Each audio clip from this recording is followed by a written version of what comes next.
like 20Q plus should by default be like black, right? Unless they're playing other 20Qs.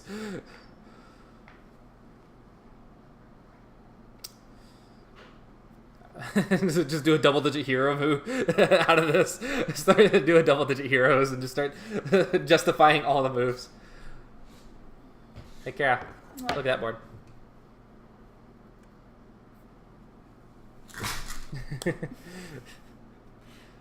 What? Her moves, please. Okay, so I'm going to review White's moves. All right. Let's review for White. All right. Baby, go player. First things so first. cute. Let's make territory on the side.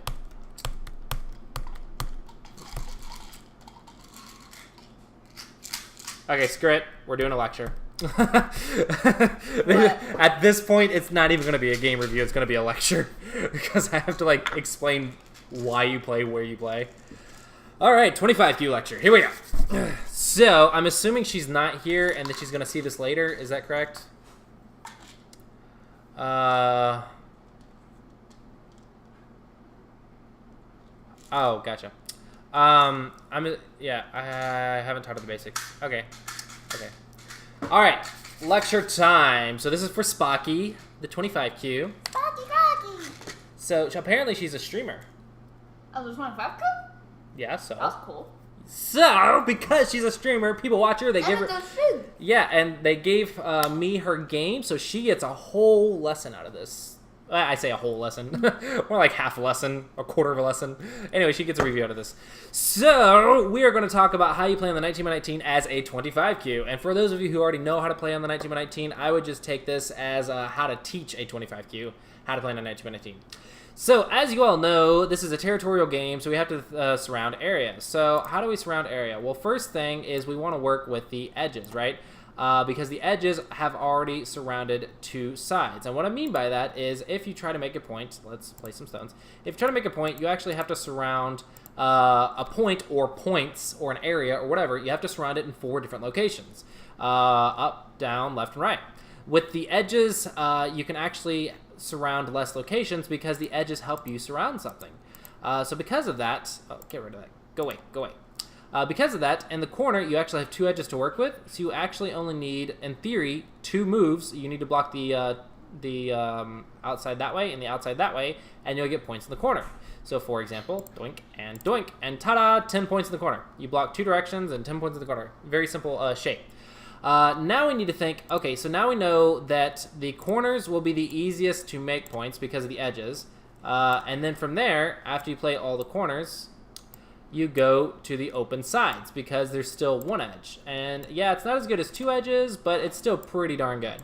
So you go from the corners to the open sides. Okay, so now we have a general idea of what area to play. I'm sure you've all heard this, corner, side, center. But I'm going to say it's going to be open corners, open side, biggest framework. I'm going to reword that a little bit. Just it's not as easy to remember, but I think it's going to be more specific and more to the point. So the open corners first, that will be the easiest way to make points, or the most efficient way, because you have 2 edges to work with, so you'll get the most value for the least amount of moves. So corners and then sides and the opening will give you the most efficient value. Okay, so open corners. So now we know what area to play in, which is the corners. We need to figure out which line to play on. So if we just place it, let's just use the side. It'll be easier to see on the side. Let's just place it on the first line. How many points are we surrounding, Kara? None. All right. There's nothing below you. All right. What about second line? We are surrounding 1 point. Yeah. 1 point at a time. I was like, is this a trick question? No, it's not a trick question. Just 1. Yeah. So we're surrounding like 1 point at a time. So the second line is a positive value move. And what I mean by that is the value of territory that you get for your stone is greater than 0. So on the second line, you're getting about 1 point at a time. But we consider this very, very inefficient because when we talk efficiency, we want to get the max value for the least amount of moves. And so this means by definition that we want more than just 1 point for 1 stone.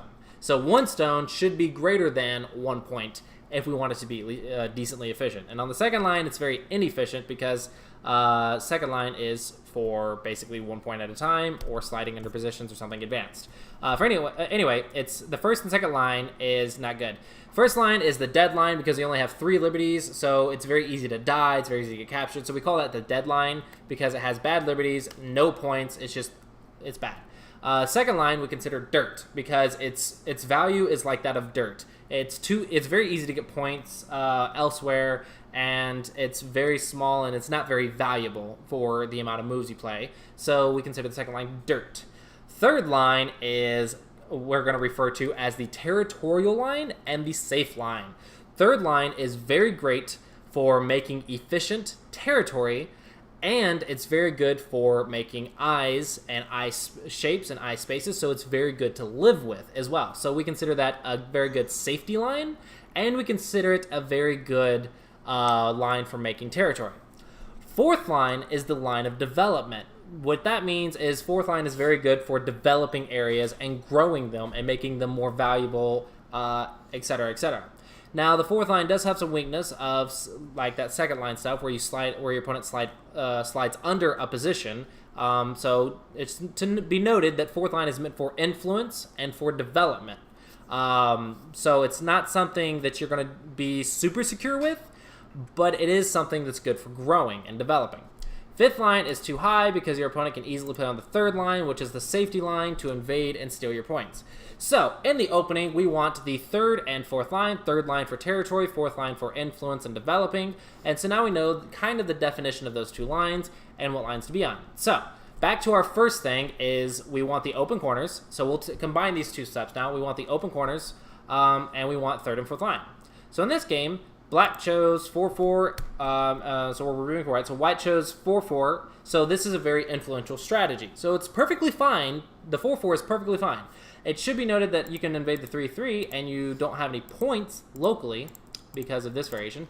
So there's no points yet, but it doesn't mean you won't get points because it's an influence move. It's if you've heard the term Moyo move, it's for large frameworks, large influences, and so the fourth line is not meant to get points locally, it's meant to get points on a large scale. So that's important to remember when you are working with a 4-4. Okay, so we have 2-4-4, so we're going to make a large influence. And so we can see Black playing Sanrense and White goes here. So we're still in the opening, but we're not in the corners anymore because every single corner has been occupied. So if every single corner has a stone in it, then we now move on to the open sides. And the open sides can actually be very easy to figure out because all you have to do is count the spaces between them. So you just count the number of lines in between the stones. So in this case, it's 1, 2, 3, 4, 5, 6, 7, 8, 9, 10, 11. On the left side, it's also going to be 11, and on the bottom side, it's also going to be 11. So there's 3 sides that are of equal value. Now, in my personal opinion, we would say whichever... Kara and Spaki could be Jubango rivals once Discordia Dojo have her trained on 1919. Yeah, cool. Yeah, they could totally be rivals. Fun. Get her to like 20Q, and then they could be rivals. Kara might be a little bit stronger, but it's okay. Okay, anyway, so here we want to think if there's 3 open sides, which one's best? That is a matter of opinion. It is completely a matter of opinion. You can pick any of the 3 sides. Yeah, if you could send us a link on Discord or something in a private message, post a link in the chat or whatever, because we actually don't know. We're not in that, I think. Anyway, so if there's 3 sides of equal value, it's going to depend on your style or what you want to do. It's going to depend. You don't need to think. They're all correct moves. Each side is a correct move. There's nothing wrong with it. So don't waste too much time figuring out what you want. Just pick one that you feel comfortable with. In this case, rather than playing on the top or the bottom, I would say my left side is the side I want to play on just because I like developing my own position. If there's a choice between one side or another side, I'm going to pick the side whichever develops me more because that's just my style. It's what I feel more comfortable with. She's adorable. Are you watching her stuff? No, I'm not even watching it. I just like found her. Oh, but yeah, the open sides first. Yeah. So now we need to know. Now we know which area to play. So again, there's 2 steps to it. It's the area, and then we have to think of what moves to play, right? So now we know where to play, and all 3 are equal. My opinion is the left side. Now, there's usually about 3 things you can do on an open side. One is secure a corner by bringing a 4th line stone down to a 3rd line with a 1-point jump, and securing the corner in order to get some territory. It's a very local idea, but it's a possible idea, and it's more common with a 3-4 to make a Shamari than a 4-4. For example, it's more common for if you're going to secure a corner. This shape's more common than the 4-4 one. But I would like to also mention, remember how 4th line or 4-4 is for influence and large positions? So this one, okay, let's go over the 3 steps first, then I'll explain that. Okay, so first option is you can secure a corner by bringing it down to the 3rd line for security, the safety line, and usually it's about 1 space away. 2 spaces is also possible, but there's pros and cons to it. I wouldn't worry about it right now. Just 1 space away to the 3rd line is the easiest. Is the easiest to work with, so at this level I would just recommend that. Just know 2 space is possible, but there's some pros and cons to it. So All right. she's only been playing since May 5th. It was 13 days. Oh, cool. Okay, so when you're on an open side, you have a secure corner, you have an extension, and you have an approach. Okay, so now let's talk about the extension. An extension is a 5-space jump. What that means is I jump over 1, 2, 3, 4, 5. I'm jumping over 5 spaces. That is an extension. So a corner enclosure or securing a corner is a 1-space jump. You jump over 1 space and go to the 3rd line, take a 4th line down to the 3rd line, and you create a very solid and very secure position. An extension is playing very quickly and very far, but it's expanding a position. It's still invadable, so it's not territory yet, but it's very powerful, and you'll take control of an area of the board. So an extension is usually pretty good for moving quickly. Okay, now we're going to talk about an approach. An approach is 1 space away from your opponent's cornerstone. Do not go any closer, because any closer will practically be touching. Either you will be touching or you're going to be touching on the very next move. So it's practically a touching move. Touching moves are usually bad with just one-on-one like that because of the liberty count. Here you can see 1, 2, 3 liberties to 1, 2, 3, 4 liberties, and you will be at a constant disadvantage because the other stone was there first. Touching single stones one-on-one like that is usually not good. So we want to approach from 1 space away.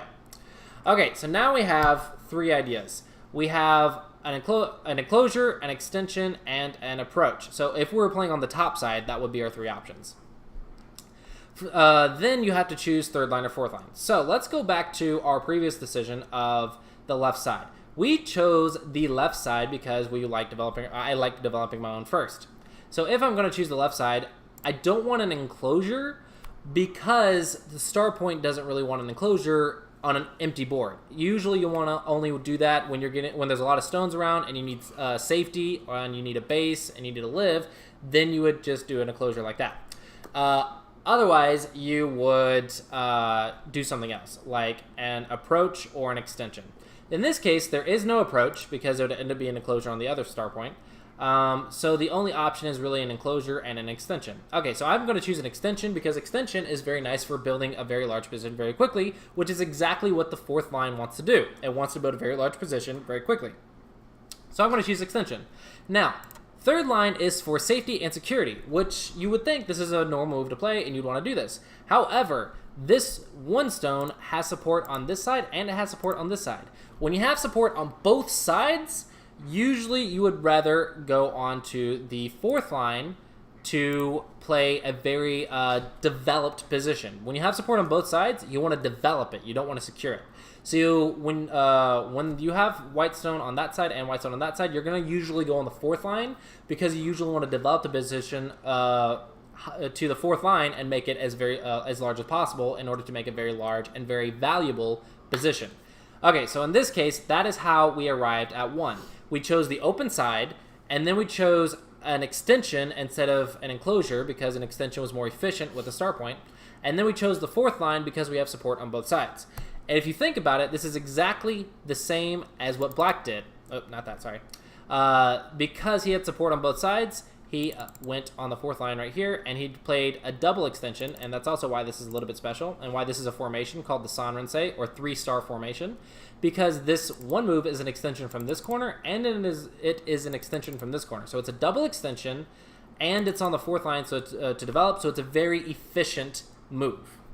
Now, let's talk about if we had played on the top. On the top, we would not have a stone over here on the top right corner. So this would not be a good idea to play on the 4th line because our opponent can simply play right here and push us down. Now you can see that 1 is not efficient. And if we don't do that, if we keep playing something like this, then later our opponent can slide under on the 2nd line and steal all of our points. So when you see your opponent's stone, you usually want to go down to the 3rd line. That way they can't slide under so easily. And then they have to play very small moves on the 2nd line, and as we know, the 2nd line is very small. So when you see your opponent's stone, you usually want to be on the 3rd line, and when you see your stones, you want to be on the 4th line to develop. Okay, so now we understand a little bit about 3rd line and 4th line, hopefully. So now if we look at this, we can understand that this move is not very efficient because it is in the center, and the sides are easier to surround territory. And if we get too high like this, it becomes very easy for our opponent to play the 3rd line and invade our position very easily and steal all of our points. So we don't want to be that high in the opening. Okay, so now we know a little bit about the opening. So we play, let's play doot doot, and then we play some very similar stuff like this. And actually, let's change it. We can actually approach as well. And then we play a simple Joseki where black defends to make a base because he approached.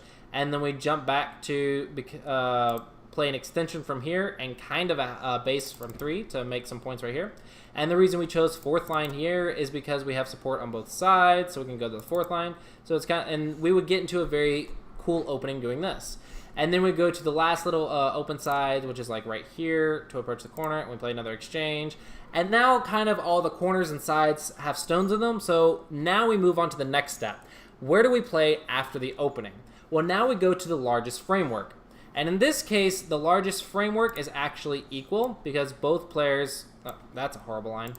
Both players have pretty much an equal framework. And to see the framework, we just draw a line from one edge to the other edge for each player's position. So we can see the left side is white's position or white's framework, and the right side is black's framework. So these look about even. So if I would, it's now, let's see, it's now black's turn. If I was black and I wanted to make a decision on where I would go, I would say, which one's the largest area? Well, both frameworks in both areas are equal. So I usually pick mine over my opponent's when they're equal because I like developing more than I do reducing or invading. So in this case, I would choose to develop my own position. How do you develop your own position? Well, you usually move it up and usually try to make a bowl. So in this case, I would jump right here to move my 3rd line up and start building up my position. So what I mean by that is, so if the position is like this, we want to move it up. So we either move this one up in that direction, or we move this one up in that direction. Hopefully that makes sense. We just move our edges upwards to make our position even bigger. That is the idea of developing the area. So in this case, I would either choose to build up my position over here by moving it up with a 1-space jump without touching, or a 1-space jump over here to build it up. Now, of course, we have to check if we have any weaknesses or if anything's weak or anything's getting attacked or there's any touching or fighting going on. But if there's not, then you want to just stick to the basics of open corners, open sides, largest framework. Now, in addition to building it up right here, you could also say, why not just build it up right here? Because it's like that. And yeah, it's not as big, but maybe it's more secure and it's safer and easier to use. Well, there's another meaning by building it up here. It's also playing on my opponent's line of influence and pushing my opponent's line of the influence down. So remember the line was like right here. We can see 8 is kind of pushing that line down or playing on the line. So not only is it building black's position up compared to what it was, because it was here to here. So it built black's position up a little bit, and it's also pushing white's position down. So this is the line of both moyos, or the line of both frameworks. So whenever you see moyo versus moyo, a good idea is to play one that builds yours up while also pushing your opponent's down. You can get a kind of a double meaning type move. That might be a little advanced, so it's okay if you don't understand it. Just know that after you play the open corners and open sides, you want to build your position up.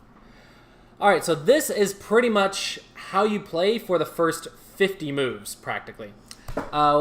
There are lessons on invading, and there are lessons on reducing, but I would say learn this first play another game and then have someone bring it back to me or get your other games reviewed and then learn the other stuff later. Because I think this is already a lot to practice. So go ahead and take what you learned from this, just the open corners and open sides, enclosure, extension, and approach, and the differences between the third line and the fourth line. Go ahead and play with that. Try to work with what openings you guys, what openings you want to learn and what openings you want to practice, and see how your understanding the opening improves and how your position in the first 25 moves works out. So all you really want to work on, Spocky, or whatever your name is. I'm sorry. All you really Spocky Grocky. All you want to work on Spocky is the first 25 moves. Get a good understanding of the first 25 moves, and then you can move on from there. I would just say when you play, try to get positions kind of like this where you have corners, extensions, and build up your own positions. Play the first 15 to 25 moves.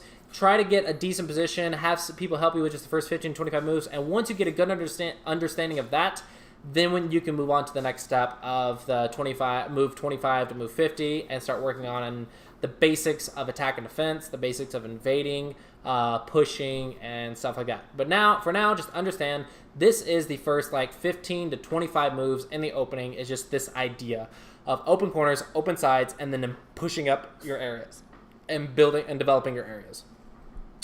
Hopefully that made sense. Does anyone in the chat have any questions about this basic opening lecture? Is anyone in the chat? I'm just going to have to point out that our cat is currently destroying our window. Oh my gosh. What is that cat doing?